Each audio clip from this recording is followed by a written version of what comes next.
Assalamualaikum warahmatullahi wabarakatuh. Halo pemirsa TVRI Sumatera Selatan dimanapun Anda berada. Senang sekali rasanya saya Reza Khalila kembali menyapa Anda dalam segmen Psikologi Populer.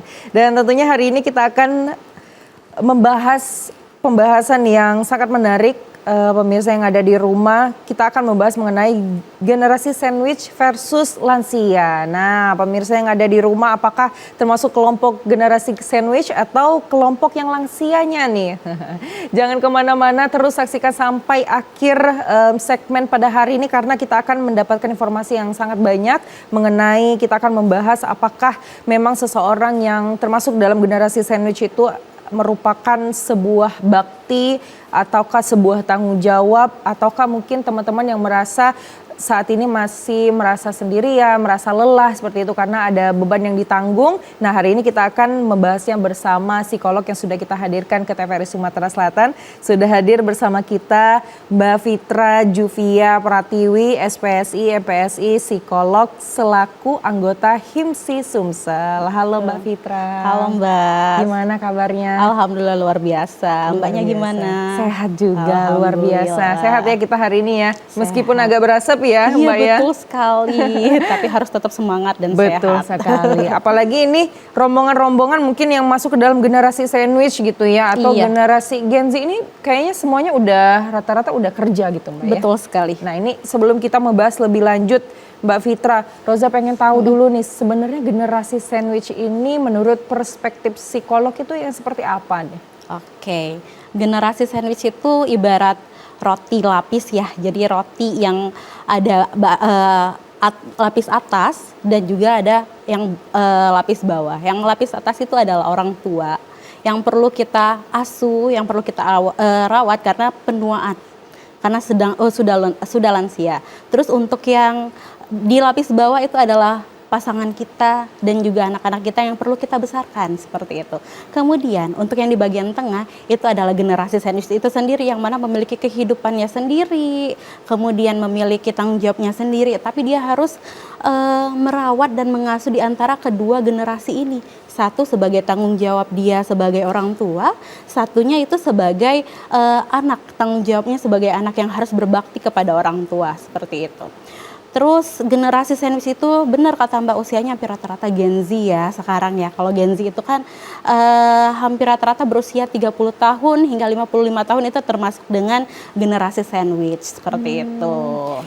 Gimana nih kalau menurut Mbak sendiri, apakah di Indonesia ini generasi sandwich ini jumlahnya besar, banyak atau bagaimana nih menurut Mbak Fitra sendiri? Oke. Generasi sandwich di Indonesia itu cukup banyak. Kalau dari data penelitian itu terdapat 1 dari 3 keluarga yang merupakan generasi sandwich. Wow. Gitu, cukup banyak. Dan juga di Indonesia ini menurut data BPS itu dia sebanyak 34,71% merupakan individu yang hidup dari 3 generasi sehingga sehingga adanya generasi sandwich di situ. Oke, ini satu di antara 3 orang itu merupakan generasi sandwich. Betul. Yang dimana dia harus bertanggung jawab atas orang tua, sebagai anak juga seperti itu, atau sebagai seorang suami atau seorang istri gitu ya Mbak ya. Betul sekali. Tapi kenapa ya Mbak ya, ini kan kita hari ini membahas generasi sandwich versus lansia. Kenapa generasi sandwich ini sering dikaitkan dengan lansia?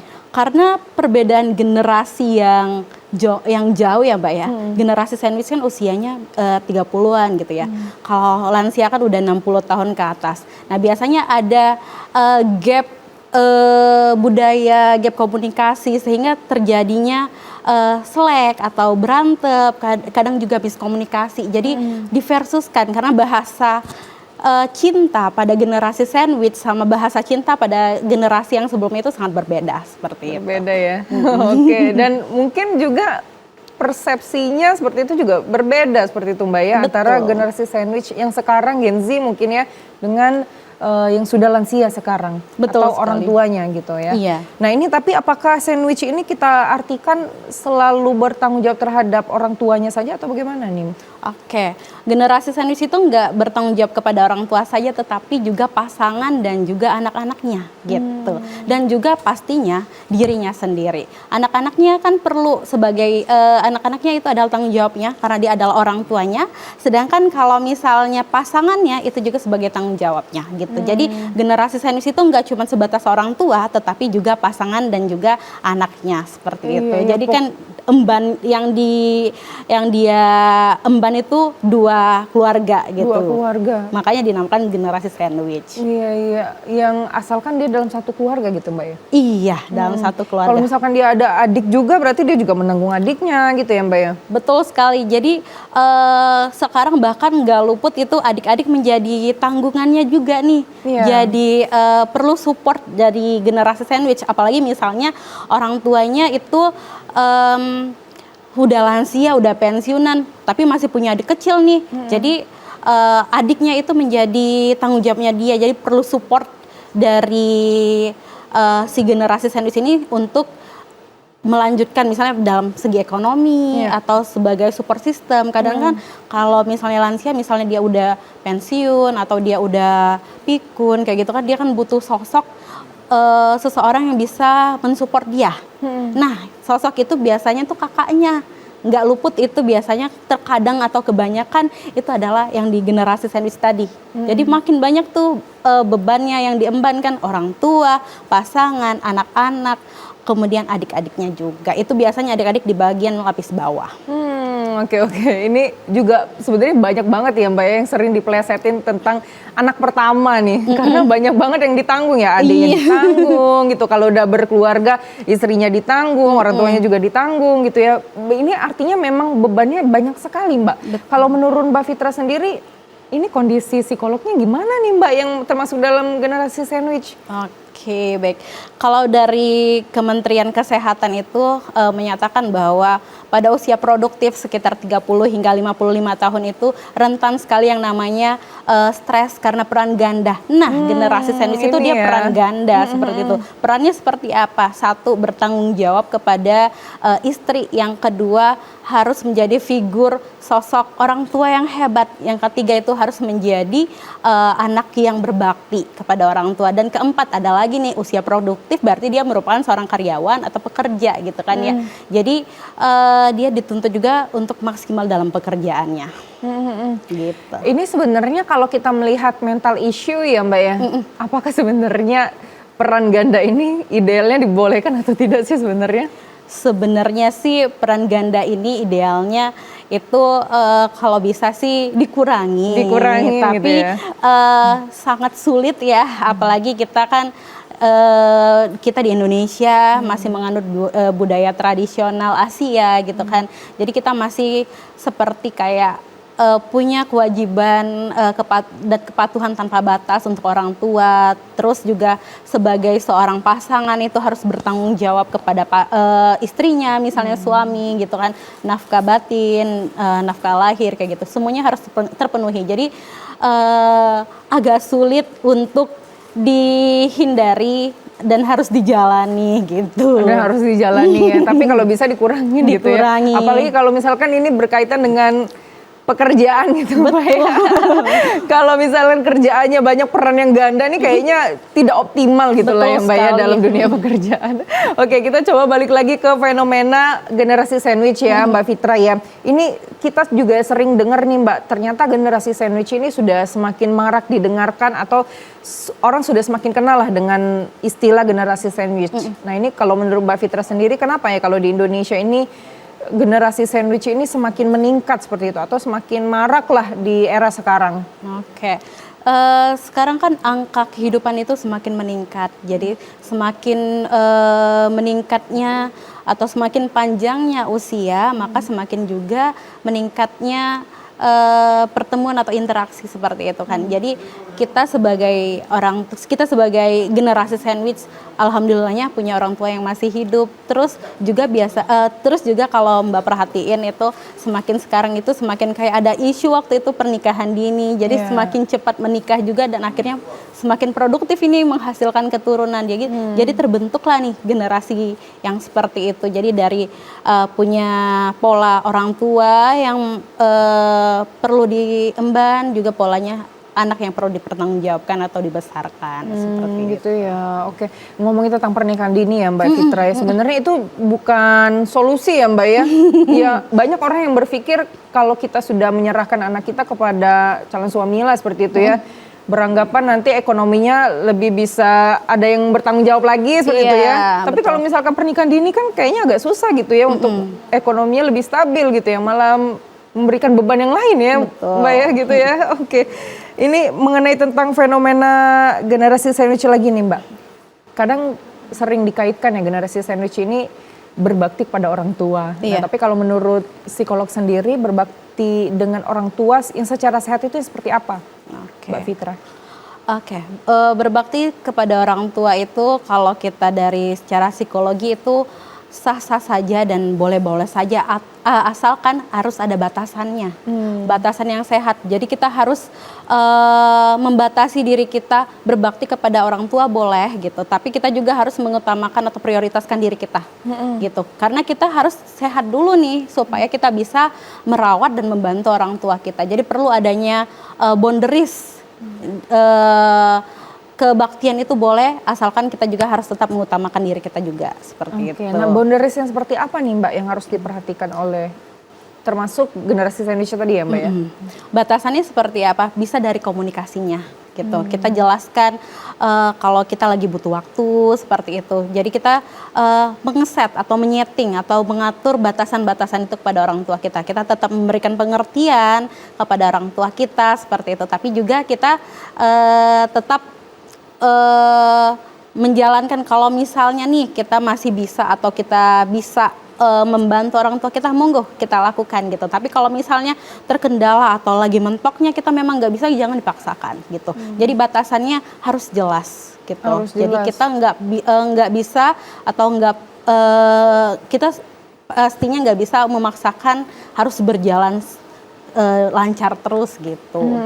Tapi sebenarnya kalau misalkan kita sudah menjelaskan itu, apakah orang tua itu pasti akan mengerti atau bagaimana sih Mbak? Kebanyakan sih tergantung dari orang tuanya ya. Tapi kan kalau usia lansia itu kan usia yang cukup sensitif ya. Bagi lansia itu 60 tahun ke atas, dia masih masa-masa beradaptasi dari masa yang produktif terus berusia terus menjadi non produktif. Itu kan yang biasanya dia aktif, kemudian yang biasanya dia didengarkan seperti itu kan di tempat kerja. Nah sekarang berkurang tuh karena pensiunnya tadi, jadi sensitif banget, jadi perlu hati-hati sekali gitu kan. Jadi kita harus ngomongnya pelan-pelan sama orang tua, gimana cara kita menyampaikan kepada orang tua seperti itu. Biasanya sih orang tua akan mengerti, tapi bagaimana cara kita atau bagaimana pendekatan kita kepada orang tua dalam penyampaiannya. Betul, gitu. Karena memang komunikasi ini kunci ya Mbak ya. Betul sekali. Apalagi kita sebagai anak sebenarnya memang sudah harus bertutur kata yang baik seperti Betul itu kepada sekali. orang tua. Oke, baik. Ini pembahasannya menarik sekali Mbak Fitra, dan masih banyak pertanyaan yang pengen Roza tanya lagi, dan mungkin juga ini ada pemirsa TVRI yang juga sudah ingin bertanya juga bersama kita di segmen ini, tapi kita harus jeda terlebih dahulu Mbak Fitra. Untuk itu pemirsa yang ada di rumah, kami akan kembali dalam Psikolog Populer. Untuk itu tetaplah bersama kami.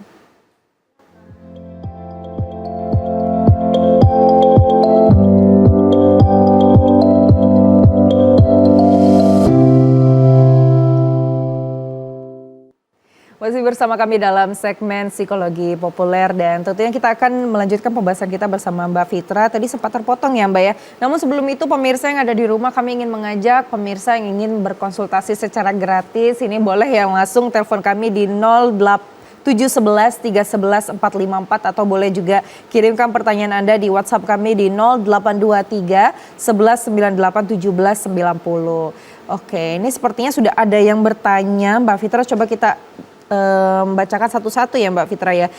Aisyah dari Palembang ingin bertanya, Bu, saya seorang ibu 2 anak, seorang istri dan juga seorang anak. Nah saya kadang dilema nih akan peran yang saya jalani dalam kehidupan ini. Kira-kira boleh nggak sih kalau misalkan bilang tidak ke permintaan yang orang tua inginkan?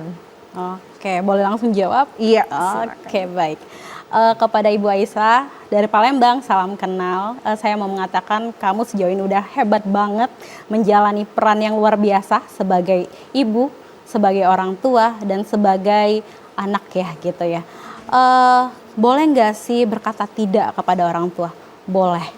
Itu merupakan batasan yang sehat atau set boundaries yang sehat itu kepada yang kamu lakukan. Karena kita itu tidak perlu dituntut untuk sempurna gitu kan, karena kamu juga adalah seorang manusia seperti itu.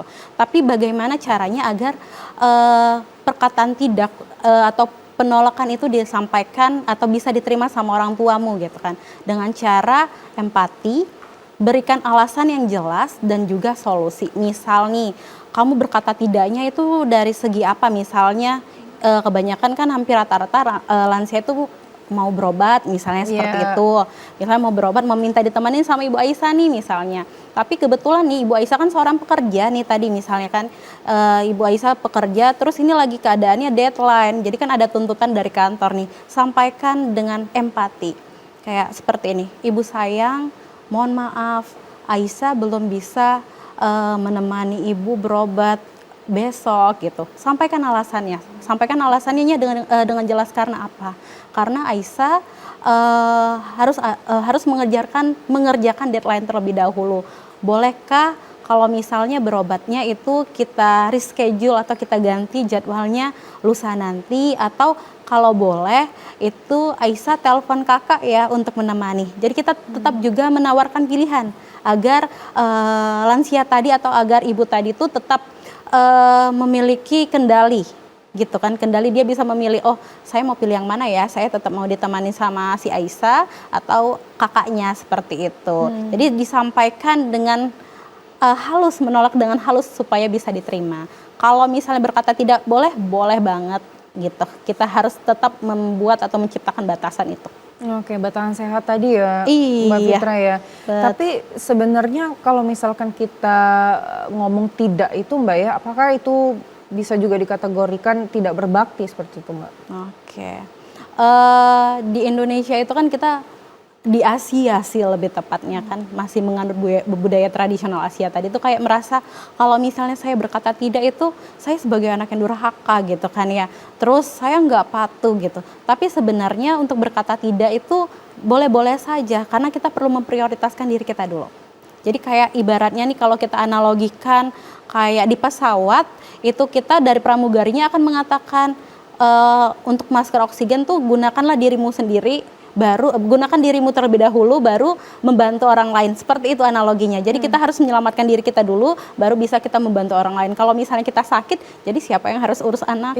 Atau betul, siapa yang harus urus orang tua gitu kan. Jadi yang sebagai tonggaknya ini tadi, yang lapisan tengahnya ini tadi tuh harus sehat dulu. Jadi kalau misalnya berkata tidak, kita merasa itu berkata tidak itu memang hal yang harus kita lakukan karena ada alasan yang jelas, itu nggak apa-apa banget gitu. Selamatkan dulu mental kita. Selamatkan mental kita dulu ya. Gitu. Tapi ini solusinya keren banget nih Mbak Fitra ya. Jadi kalau misalkan kita berkomunikasi dengan orang tua, alih-alih kita hanya menolak, lebih baik kita memberikan solusi gitu ya Mbak ya. Jadi orang tua juga tidak merasa diabaikan gitu ya. Masya Allah sekali Mbak Fitra. Ini dapat insight baru nih ya. Oke, Mbak Fitra, tadi kita sering ngomongin tentang generasi sandwich-nya gitu lah ya, pelakunya lah seperti itu, kita-kita yang bekerja dan lain sebagainya. Nah ini kalau misalkan di POV lansianya nih, menurut Mbak Fitra POV lansia ini seperti apa nih? Apakah mereka juga ada perasaan bersalah gitu ya karena sering memberikan tanggung jawab kepada anaknya dan lain sebagainya, atau seperti apa nih sebenarnya yang ada di pikiran oleh orang lansia tersebut? Oke, pertanyaan ini keren banget nih Mbak. Jadi POV-nya sebagai lansia, jadi lansia itu juga dia adalah orang tua kita ya. Dia juga kalau misalnya terlalu membebani anaknya, dia juga merasa aku takut membebani, aku merepotkan anakku seperti itu kan. Sedangkan dari sisi kondisinya pada saat ini memang dia perlu dibantu nih, karena satu, karena proses penuaan bisa jadi lansianya atau orang tuanya ini udah sakit-sakitan. Satu karena sakit penuaan, karena usia, kedua bisa juga memang sebelumnya itu ada sakit bawaan. Dengan dia kurang produktif sekarang atau non produktif, jadi kan dia merasa aduh nggak punya uang lagi nih, jadi kayak bergantung kepada anak. Tapi di sisi lain kasihan ya anak saya gitu kan ya, harus bekerja, harus menghidupi saya, tapi sayanya nggak berdaya gitu. Jadi dari POV lansianya juga tuh kayak ada bentrok dalam hatinya, dan juga tapi di sisi lain secara kehidupan nyatanya dia memang perlu dibantu gitu. Jadi lansia juga membingungkan gitu, karena lansia juga harus beradaptasi dengan kehidupannya, dengan proses penuaannya. Di sisi lain dia juga merasa nggak enak sama anak-anaknya gitu. Iya, Jadi karena perasaan itu harus selalu muncul gitu ya Mbak ya. Tadi kalau misalkan Mbak Fitra kasih masukan nih untuk yang generasi sandwichnya gitu ya Mbak ya. Kalau misalkan untuk lansianya apakah ada masukan juga seperti itu Mbak? Oke, untuk lansianya itu nggak apa-apa banget Ibu, Bapak untuk ngomong. Anak-anak nggak merasa terbebani kok gitu. Karena anak satu memang sayang kepada orang tua. Yang kedua memang anak itu merupakan kasih sayangnya apabila anak-anak meminta waktu dulu terlebih dahulu, misalnya ditunda dulu, bukan ditolak ya Bapak Ibu ya, tapi ditunda terlebih dahulu keinginannya seperti itu. Misalnya anak minta untuk waktu atau rehat sejenak, monggo harap dimaklumi, karena anak-anak juga itu punya aktivitasnya yang di luar seperti itu. Jadi anak-anak juga punya kehidupannya di luar, tetapi anak-anak juga tidak lupa kok dan tetap bertanggung jawab kepada ibu sama bapak, tetap dirangkulnya, karena merawat itu secara bersama-sama gitu. Anak-anak berusaha untuk tetap jalan nih, kasih sayangnya kepada orang tua tidak berkurang, dan kasih sayangnya kepada anak juga tidak berkurang. Seperti itu. Aduh, ini kalimatnya sangat menyentuh hati ya Mbak Fitra ya. Kalau misalkan disampaikan seperti ini, rasanya juga siapapun yang mendengarkan pasti akan menerima seperti itu ya Mbak Fitra. Tapi sayangnya Mbak Fitra, di kehidupan kita ya, banyak case adalah orang ini, terutama anak nih, sulit untuk berkomunikasi dengan orang tua, tidak tahu bagaimana cara menyampaikannya. Di lain sisi orang tuanya ternyata mungkin gengsi gitu ya. Nah ini bagaimana nih kalau misalkan kita menemukan case yang sulit berkomunikasi, apakah kita butuh bantuan orang lain untuk menyampaikan pesan-pesan tersebut atau bagaimana Mbak Fitra?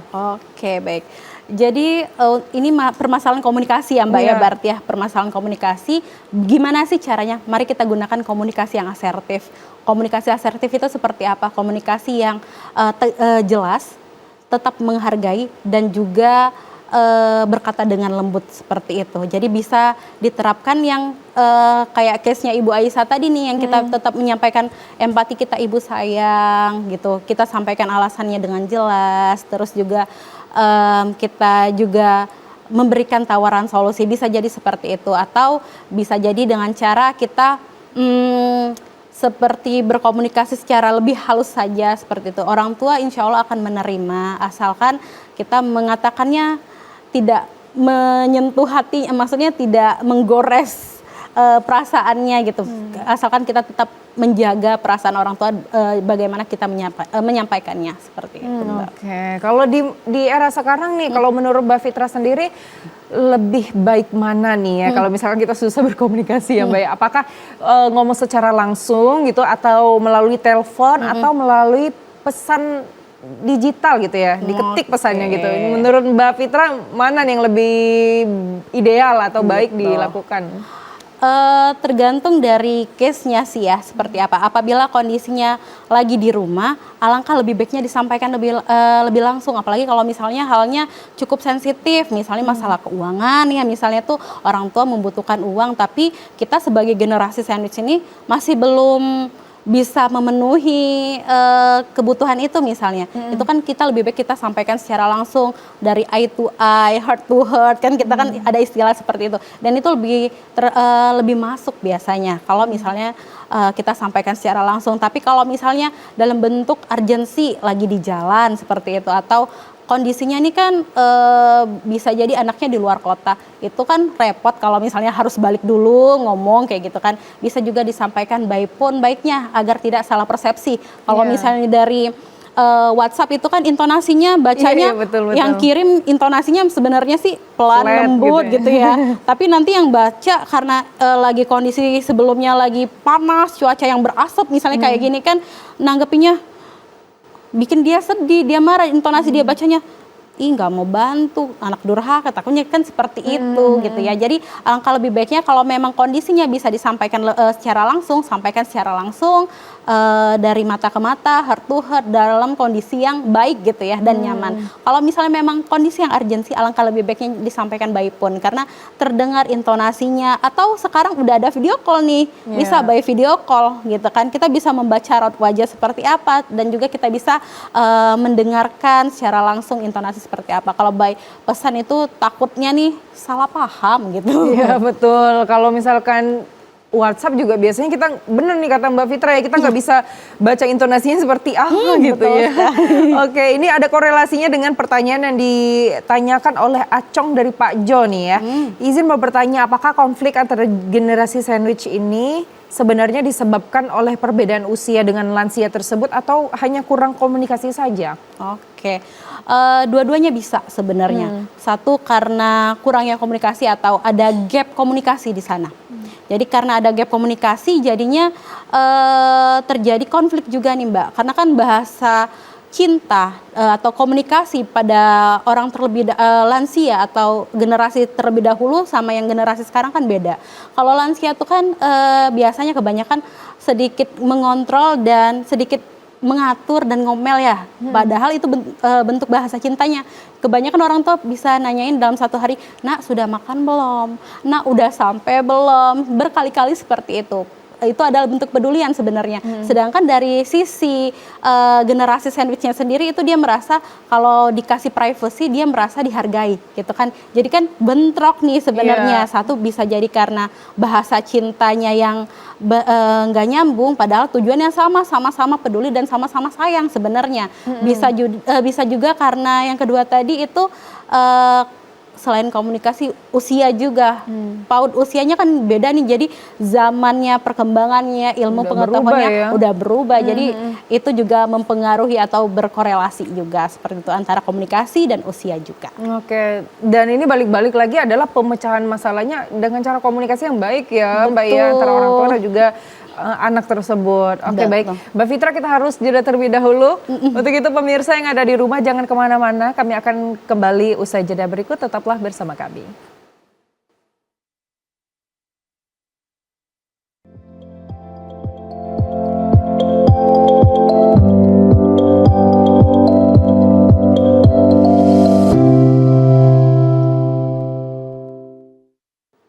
Ya, pemirsa masih bersama kami dalam segmen Psikologi Populer dan tentunya masih bersama Mbak Fitra, psikolog yang sudah hadir di TVRI Sumatera Selatan. Namun sebelumnya sekali lagi kami ingin menginformasikan teman-teman di rumah boleh telepon kami di 0711 311 454 atau kirimkan pertanyaan Anda di WhatsApp 0823 11 98 17 90. Oke, tadi kita sudah banyak sekali membahas ya Mbak ya mengenai generasi sandwich dan juga orang tua, lansia dan lain sebagainya. Nah, ini kalau misalkan Mbak ya, si anaknya ini ya, dia sudah merasa lelah gitu ya, sudah merasa capek dan mulai kebingungan lah seperti itu. Tapi dia tidak ada tempat bercerita seperti itu Mbak, mau cerita sama pasangan, malu gitu ya, mau cerita sama orang tua rasanya kayaknya agak nggak mungkin ya, karena kan versusnya ke orang tua gitu ya.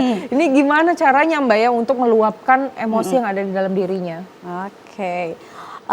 Caranya bisa dengan cara ke psikolog, misalnya nggak ada teman cerita yang dipercaya, misalnya gitu ya, bisa cari tenaga profesional, salah satunya itu psikolog, yang mana bisa dicari di puskesmas. Itu ada program tersendiri yang mana ada puskesmas itu menyediakan psikolog secara gratis, itu bisa juga, atau juga menggunakan aplikasi Halodoc atau aplikasi daring ya untuk konsultasi. Itu kan ada juga untuk konseling bersama psikolog, online jadi gitu kalau ya, Mbak, online ya? gitu, atau juga di klinik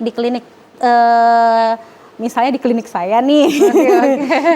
Di klinik saya tuh klinik Arunika, itu kita juga menyediakan fasilitas konseling secara onsite dan juga konseling secara daring. Jadi misalnya si generasi sandwichnya atau si individunya membutuhkan pertolongan atau membutuhkan seseorang untuk didengarkan atau dibantu apa yang sedang dia rasakan atau yang dia emban, itu boleh cari bantuan profesional gitu. Salah satunya psikolog seperti itu. Karena takutnya kalau misalkan cerita sama temen gitu, takutnya nanti malah bocor gitu ya Mbak ya ceritanya dan tidak menemukan solusi malah gitu ya. Oke, nah tadi sempat disinggung juga nih Mbak Fitra ternyata juga buka praktek gitu ya. Kalau boleh tahu Mbak Fitra ini prakteknya di mana aja nih Mbak? Oke, jadi saya berpraktek di lembaga psikologi, itu klinik, kebetulan itu saya join bersama teman, itu namanya Lembaga Psikologi Arunika yang beralamat di Kompleks Sejahtera, Blok ER, dan juga saya berpraktek, dan juga saya seorang akademisi di YIN Sumsel, jadi bisa konseling juga nih mahasiswa-mahasiswa dan juga bisa di kliniknya tadi gitu. Oke, bisa langsung ke kliniknya Mbak ya. Oke. Kalau misalkan nggak mau nih secara face to face gitu ya, apakah boleh secara daring atau bagaimana nih Mbak Fitra? Boleh banget kalau misalnya mau secara daring, karena kan generasi sandwich ini kan para pekerja produktif nih yang punya waktunya bahkan dalam sehari paling tuh 3 jam atau alhamdulillah banget dapat 3 jam, kadang cuma 1 jam untuk dirinya sendiri gitu ya. Itu bisa dimanfaatkan waktu luangnya dengan konseling daring dengan perjanjian terlebih dahulu. Nanti kan misalnya dikontak nih mau konselingnya onsite atau daring seperti itu. Jadi by perjanjian. Oke, bisa ya. Bisa jadi banget. tidak menutup kemungkinan ya orang-orang yang bekerja juga bisa nih berkonsultasi bersama psikolog sama Mbak Fitra. Betul Oke, sekali. kita coba balik lagi Mbak ya mengenai generasi sandwich ini. Tadi kalau misalkan tidak ada teman bercerita bisa langsung ke psikolog. Tapi Roza penasaran nih Mbak, misalnya anak tersebut sudah merasakan kesal, marah atau bahkan jenuh nih terhadap orang tuanya.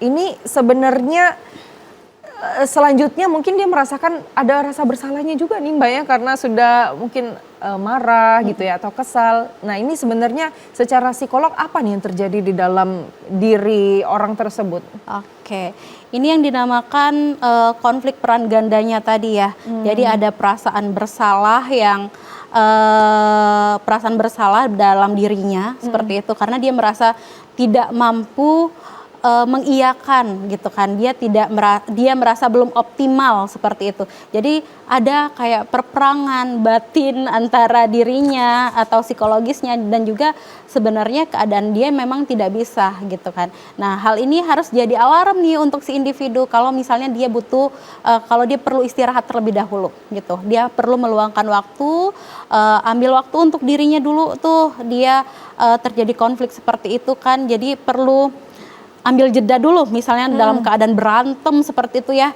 monggo silakan cari tempat yang aman dulu, yang nyaman dulu, tenangkan diri terlebih dahulu, gunakan teknik 4-3 ulang kalau kata orang Palembang mah. Jadi 4 detik tarik nafas, 4 detik tahan nafas, 4 detik hembuskan dan ulangi sebanyak 3 kali. Itu akan membuat dia merasa tenang seperti itu. Pada saat lagi riweh-riwehnya, kalut-kalutnya tuh gitu kan, mau marah-marah jadinya akhirnya merasa bersalah, itu kan dia perlu menenangkan diri dia terlebih dahulu. Dengan cara apa? Itu tadi yang bisa dia lakukan secara mandiri gitu. Oke, itu ada teknik-tekniknya biar lebih tenang gitu Mbak ya. Tenang, betul sekali.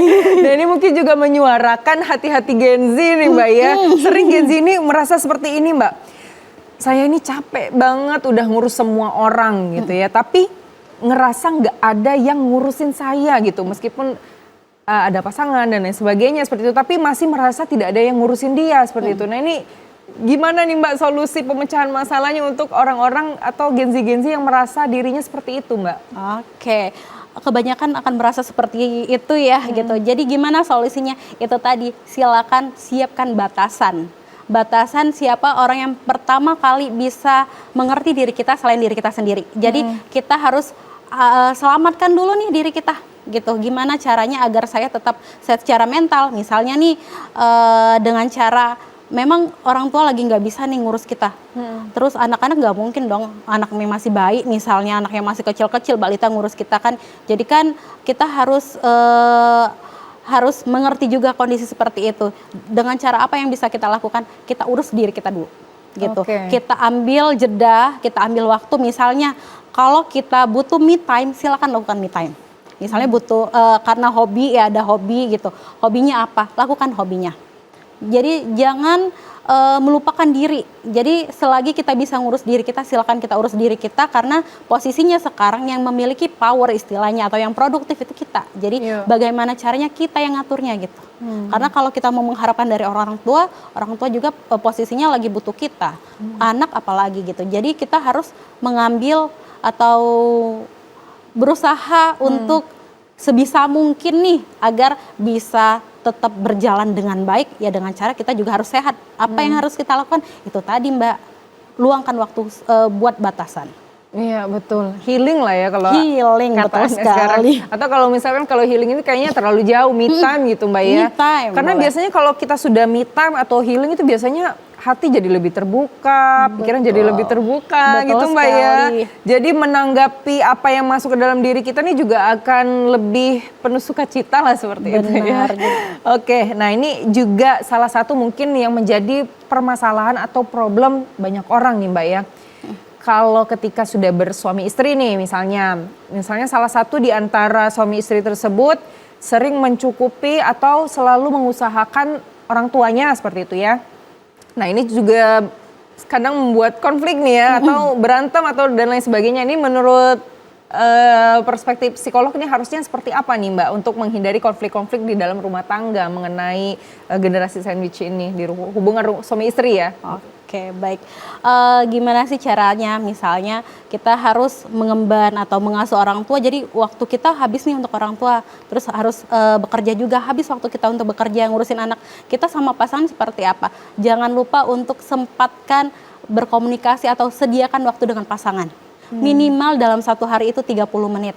Atau kalau istilah sekarang ada pillow talk ya, atau ngobrol sebelum tidur. Nah, dengan ngobrol sebelum tidur itu juga bisa menjadi salah satu solusi nih biar tetap mempererat hubungan dengan pasangan kita gitu. Dan juga kan dalam waktu Senin sampai Jumat, Senin sampai Minggu, pilih hari yang mana untuk bisa berjalan berdua aja. Misalnya 1 sampai 2 jam itu sebagai pasangan suami istri kita ambil waktu agar tetap mempererat atau memperjaga hubungan itu. Dengan hubungan yang sehat, nanti misalnya ada skala prioritas, komunikasi seperti itu lebih bisa diterima sama si pasangan kita. Oh memang, oh nggak apa-apa nih, ibu memang lagi butuh kamu dulu gitu. Tapi jangan lupa tetap prioritaskan juga pasangan gitu. Jadi dibagi set kira-kira jadwal dalam hari ini untuk pasangan berapa lama, misal untuk orang tua berapa lama gitu. Jadi pinter-pinter kita gitu gimana caranya mengatur itu tetap berjalan seirama dan selaras. Betul, sehingga tidak ada salah satu yang merasa mungkin dilupakan gitu Mbak ya. Oke, baik Mbak Fitra. Mohon izin kita harus jeda terlebih dahulu ya. Untuk itu pemirsa yang ada di rumah, kami akan kembali dalam segmen Psikologi Populer. Untuk itu tetaplah bersama kami.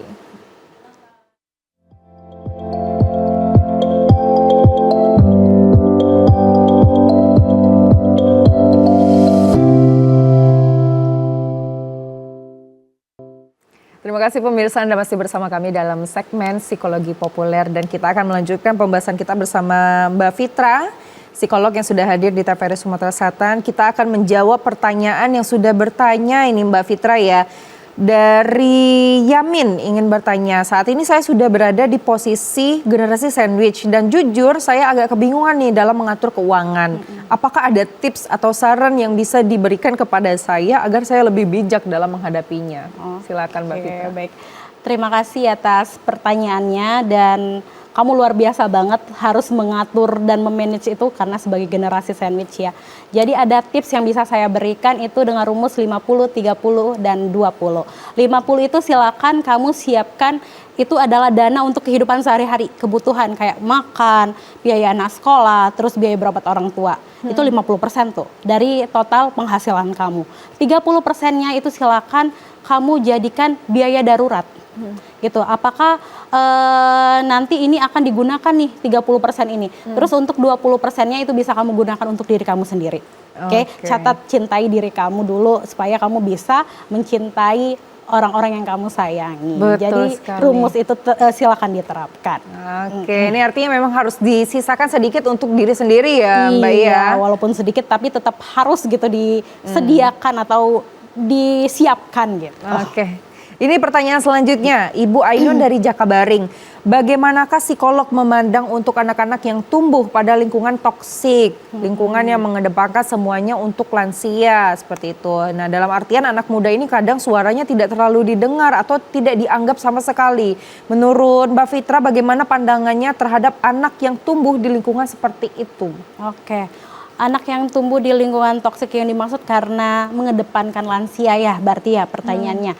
Itu silakan kita berikan, lihat dulu nih konteks anaknya berusia berapa. Apakah anaknya pada usia yang sudah cukup mengerti, misalnya di dewasa awal, apakah anak yang remaja awal seperti apa. Jadi silakan kita komunikasikan sesuai dengan usianya. Misalnya nih pada anak-anak yang masih anak-anak banget nih, misalnya nih kayak kita perlu memberikan pengertian, Dek, hari ini mama temenin nenek dulu ya, karena nenek nggak ada yang temenin, seperti itu. Jadi kita komunikasikan kepada anaknya nanti setelah mama nemenin adek, setelah mama nemenin nenek, mama nanti bermain sama adek gitu. Kalau misalnya komunikasinya sama anak-anak seperti itu. Terus kalau misalnya sama orang dewasa, ya kita perlu memberikan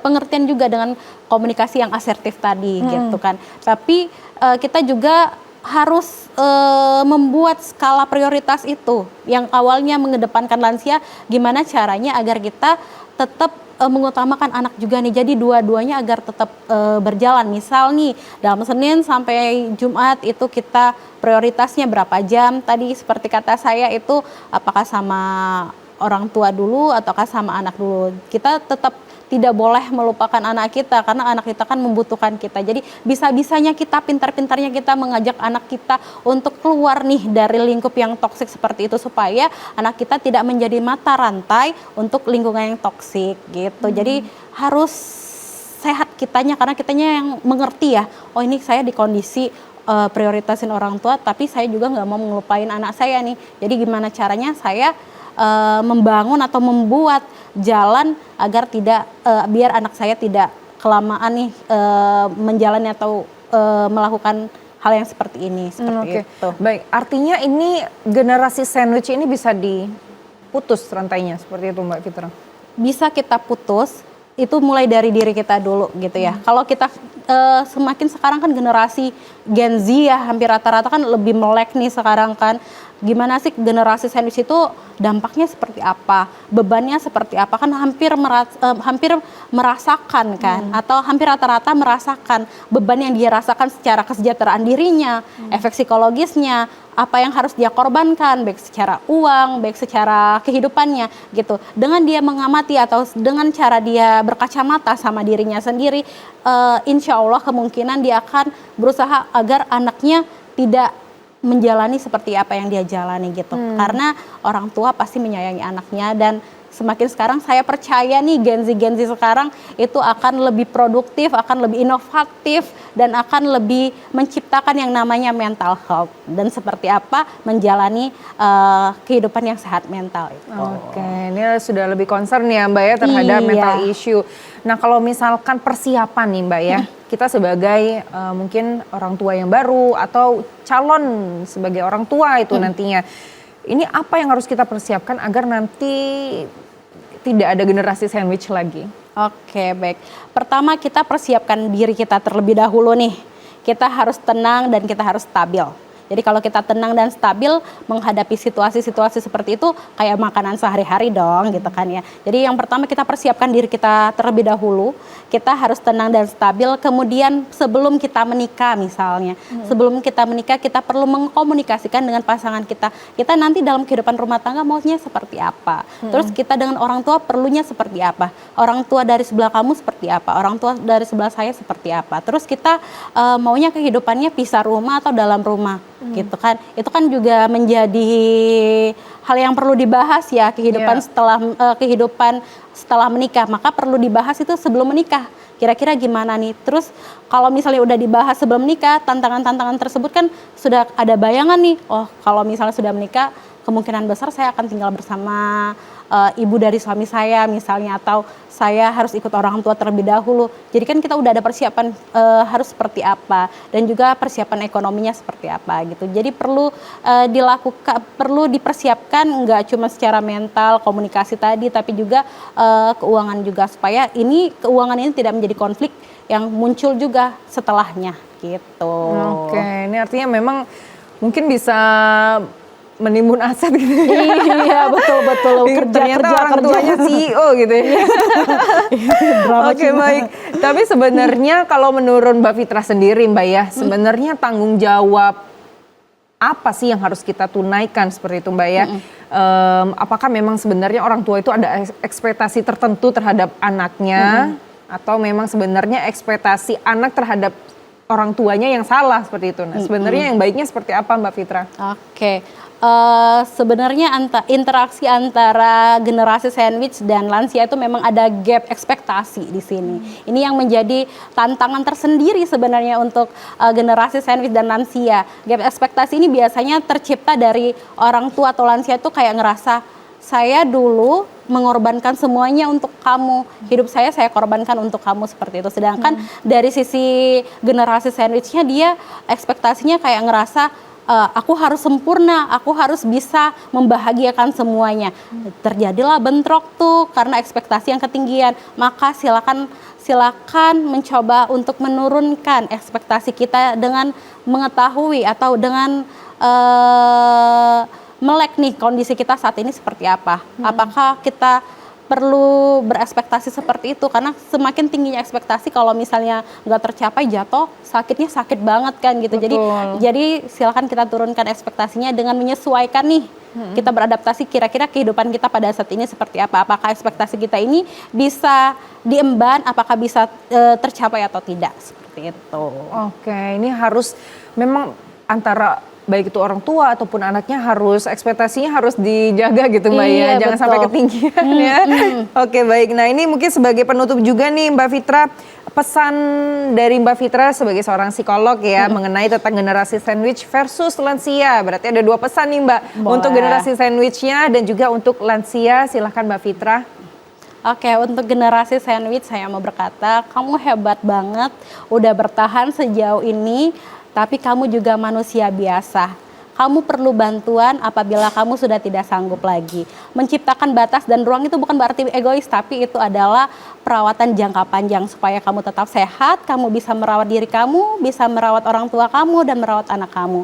Untuk lansia pesannya, nggak apa-apa untuk minta tolong atau minta bantuan kepada anak. Karena sejatinya anak itu sayang kepada ibu sama bapak, tetapi mungkin sedikit diturunkan ekspektasinya supaya tetap berjalan seirama dan selaras. Untuk bahasa cinta itu kan beragam, jadi kita perlu menerima bahasa cintanya itu. Mencintai itu bukan berarti harus habis-habisan gitu. Kita nggak apa-apa banget menyediakan ruang, kita nggak apa-apa banget untuk merasa sabar dan mengikhlaskan, asalkan tetap berjalan seirama dan hubungan dengan anak jangan sampai tetap terputus gitu. Oke, baik Mbak Fitra, ini artinya memang untuk generasi sandwich yang pertama harus memprioritaskan diri ya Mbak ya, harus tetap memperhatikan diri sebelum kita menolong banyak orang. Seperti itu ya. Tidak perlu takut untuk menolak atau berkata tidak Mbak ya. Jangan lupa me time gitu ya. Harus menurunkan ekspektasi juga dan harus bagaimana caranya berkomunikasi yang baik seperti itu ya, agar semuanya bisa terselesaikan kalau misalkan komunikasinya juga baik Mbak ya. Oke, baik. Mbak Fitra, mungkin terakhir kali nih Mbak. Kalau misalkan kita sudah merasa burn out banget nih ya, itu sebenarnya ciri-ciri yang harus kita segera datang ke psikolog itu pas kapan sih Mbak? Oke, apabila selama 2 minggu terakhir kita merasa atau si individu merasa kurang tidur, sulit tidur, terus juga nggak nafsu makan, tegang gitu, monggo silakan. itu adalah tanda dari tubuh kalau kamu butuh bantuan. Silakan kamu cari bantuan ke psikolog atau juga kamu bisa cari bantuan kepada teman-teman atau komunitas gitu. Baik, terima kasih banyak Mbak Fitra sudah mau main ke TVRI Sumatera Selatan. Dan tentunya pemirsa yang ada di rumah juga terima kasih banyak sudah menyaksikan Psikolog Populer bersama kami berdua tentunya. Dan untuk itu terima kasih, saya Roza Holila pamit undur diri, sampai jumpa kembali.